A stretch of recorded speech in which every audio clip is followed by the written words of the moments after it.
Так, сегодня вот хочу снять видео про кур. Куры, в общем, зачихали у меня, он ходит.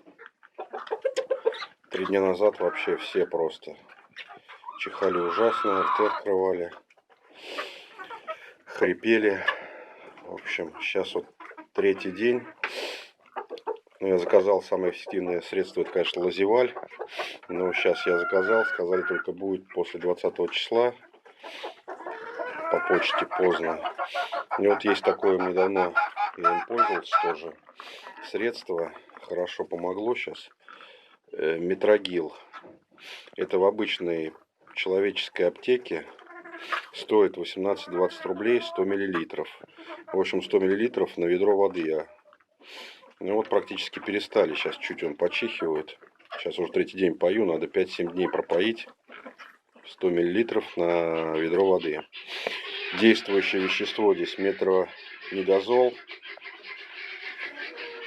Раствор для внутреннего введения.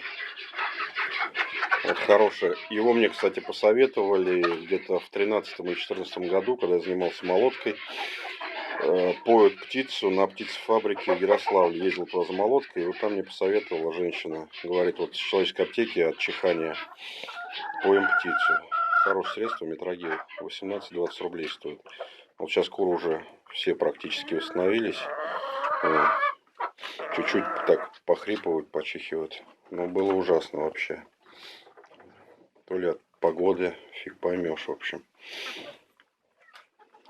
Может, в зерноотходах что-нибудь там, какая-нибудь инфекция. Вот так вот. Так, и вот инструкция по применению этого метрогила. Показания к применению. Протозойные инфекции, некишечный абиоз, включая абиоз, абсцесс печени, так, трихо, моноиды, вагинит, уретрит, в общем, язык сломаешь. Все это. Пневмония, абсцесс легких, сепсис, инфекция брюшной полости, там что-то абсцесс печени, абсцесс яичников, в общем.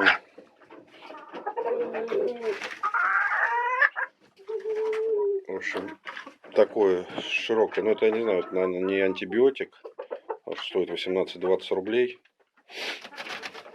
в аптеках. И вот хорошо помогло. Я им уже пою неоднократно. Вот когда что-нибудь вспышки бывают обычно осенью или зимой, вот такие вот птицы. Или новую привозишь, иногда бывает, пропаиваешь там, чихают.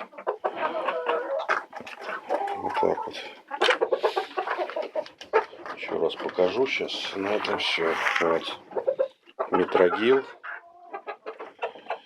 Метронидазол. Действующее вещество. Вот, хорошо помогает. Что-то написано, сделал производство фирмы такой-то. Что-то сделано в Индии. Вот как-то так. Может, кому-нибудь пригодится.